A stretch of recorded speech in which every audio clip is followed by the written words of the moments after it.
হিন্দু যুৱকে পলুৱাই নিলে মুছলমান কিশোৰীক তাৰ পিছত উত্তাল হৈ পৰিল পৰিৱেশ হাতে হাতে প্লে কাৰ্ড লৈ নামিল প্ৰতিবাদত কিশোৰীক উদ্ধাৰৰ দাবী প্ৰায় শতাধিক প্ৰতিবাদকাৰীৰ হিন্দু যুৱকক গ্ৰেপ্তাৰৰ দাবী প্ৰতিবাদকাৰী দলৰ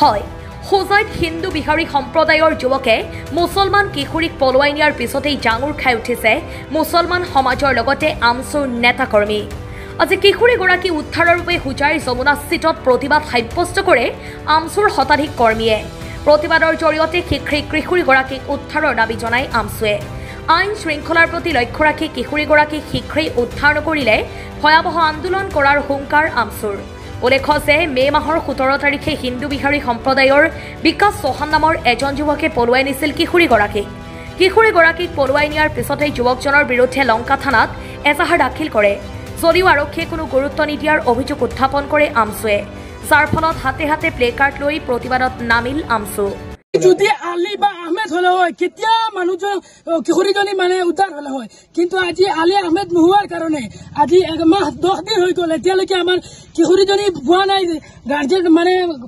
কিশোৰীজনীৰ মা বৰ্তমান অসুস্থ হৈ আছে কিন্তু আইনে এতিয়ালৈকে কোনো পদক্ষেপ লোৱা নাই আজি আমি এমাহ বাট চাই আজি আমি আমচুৰ তৰফৰ পৰা সকলো সংগঠন দল মিলি আমি এটা প্ৰতিবাদ কাৰ্যসূচী হাতত লৈছো আৰু এতিয়া আমাৰ মানে এটাই দাবী কিশোৰীজনী লাগিব কিশোৰীজনী আমাৰ নহলে নহব আজি যদি বয়স সম্পূৰ্ণ হৈ গ'ল হয় বেলেগ কথা আছিলে এতিয়া 17 বছৰ হৈছে 18 বছৰ হোৱা নাই আজি আমাৰ 10 দিন হৈ গ'ল আইনে কি কৰিলে আইনৰ ফালৰ পৰা আমি একো সাহায্য পোৱা নাই কাৰণে আজি আমাৰ 10 দিন পিছত আমি দল সংগঠন মিলি আজি আমি এটা প্ৰতিবাদ কাৰ্যসূচী হাতত ল'বলগীয়া হৈছে সেইটো কাৰণে আমি এটা আবেদন জনাইছো চৰকাৰক যে কিশোৰীজনী আনি দিবই লাগিব আমাৰ কিশোৰীজনী এতিয়ালৈকে বয়স হোৱা নাই আৰু স্কুলত পঢ়ি থকা অৱস্থাত প্ৰবঞ্চনা কৰি ল'ৰাজনে লৈ গ'ল চাওক হোজাই জিলাৰ ডাফলঙৰ এগৰাকী কিশোৰীক এজন যুৱকে বিভিন্ন সময়ত স্কুলত যোৱাৰ সময়ত বিভিন্ন ধৰণৰ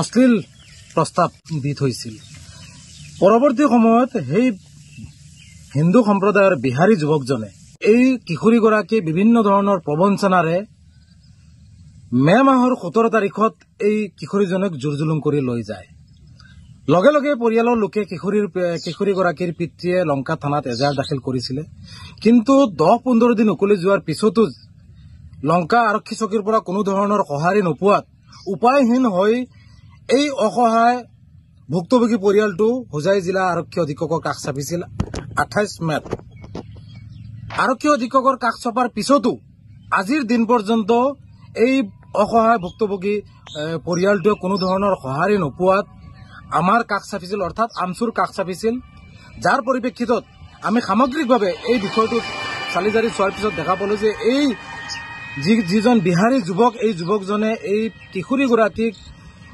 লৈ গৈ সামাজিক মাধ্যমত ভিডিঅ' প্ৰচাৰ কৰা পৰিলক্ষিত হৈছে অৰ্থাৎ এগৰাকী কিশোৰীক প্ৰবঞ্চনাৰে নি যৌন নিৰ্যাতন চলোৱাৰ উপৰিও এই কিশোৰীজনৰ ভিডিঅ' সামাজিক মাধ্যমত ভাইৰেল কৰি আন এটা অপৰাধ কৰিছে আৰক্ষী আজি 1.5 মাহ উকলি যোৱাৰ পিছতো এই অপৰাধীটোক কৰায়ত্ব কৰিব পৰা নাই গ্ৰেপ্তাৰ কৰিব পৰা নাই গতিকে অতি শীঘ্ৰে এই বিহাৰী যুৱকজনক গ্ৰেপ্তাৰ কৰিব লাগে কাৰণ আমি দেখা পাইছো যে বিগত প্ৰায় 2.5-3 বছৰৰ পৰা হোজাই জিলাৰ বিভিন্ন প্ৰান্তত একাংশ বিহাৰীৰ দপদপনি বৃদ্ধি পাইছে কাৰণটো কি আৰু এই ধৰণৰ ভয়ংকৰ অপৰাধ কৰাৰ পিছতো এই নিৰ্দিষ্ট বিহাৰী যুৱকজনৰ প্ৰতি কিহৰ প্ৰীতি গতিকে স্পষ্টভাৱে আমি দাবী জনাব বিচাৰিছো চৌহান উপাধিৰ যিজন যুৱক এই যুৱকজনক অতি শীঘ্ৰে গ্ৰেপ্তাৰ কৰিব লাগে যেনে ধৰণে আমি স্পষ্টভাৱে অভিযোগ কৰিছো যে এনে ধৰণৰ অপৰাধীবোৰ যদি হুছেইন আলী হলহেঁতেন কেতিয়াবা গ্ৰেপ্তাৰ কৰি জেললৈ প্ৰেৰণ কৰিলে হয় এইটো এটা সমাজ বিৰোধী বৰ ডাঙৰ এটা অপৰাধ বুলি আমি ভাবো আৰু এটা দুৰ্ভাগ্যজনক আজি 1 মাহ 10 দিন মান গুচি গ'ল এতিয়ালৈকে তেওঁলোকে এনেকুৱা এটা প্ৰক্ৰিয়া গৈছে তেওঁলোক দুৰ্ভাগ্যজনক তেওঁলোকে থানালৈকেও গৈছিলে লংকা থানালৈকে তেওঁলোকে আবেদন কৰিছিলে কিন্তু তেওঁলোকে আইনৰ ফালৰ পৰা কোনো এটা সহায় সহযোগ তেওঁলোকে নাপালে নোপোৱাৰ কাৰণত আজি আমাৰ আমচুৰ তেওঁলোকে কাপ চাপিছে কাপ চাহাৰ কাৰণত আজি আমি গোটেই সমাজবিলাক লৈ পেলাই আজি আমি এটা কাৰ্যসূচী হাতত লৈছোঁ, হাতত ল'বলৈ বাধ্য হৈছোঁ। আৰু আমি এইটো দাবী জনাইছোঁ যে এনেকুৱা এটা ১৭ বছৰৰ শিশু এজনী অপহৰণ কৰি নিয়াটো আমি বহুত ডাঙৰ এটা অপৰাধ বুলি আমি ভাবোঁ। এইটো আইনৰ ফালৰ পৰাও এটা অপৰাধ। ইমানখন কৰি যোৱাৰ পাছতো যে আইনেও যে কোনো এটা পদক্ষেপ নল'লে এনেকুৱা এটা দুৰ্ভাগ্যজনক কথা। মোৰ ছোৱালী মানে লৈ গ'ল এই বিকাশ চৌহানে লৈ গ'ল। মই লংকা থানাত কেছ কৰিছোঁ। কৰাৰ পিছত সিহঁতে কোনো গুৰুত্ব দিয়া নাই।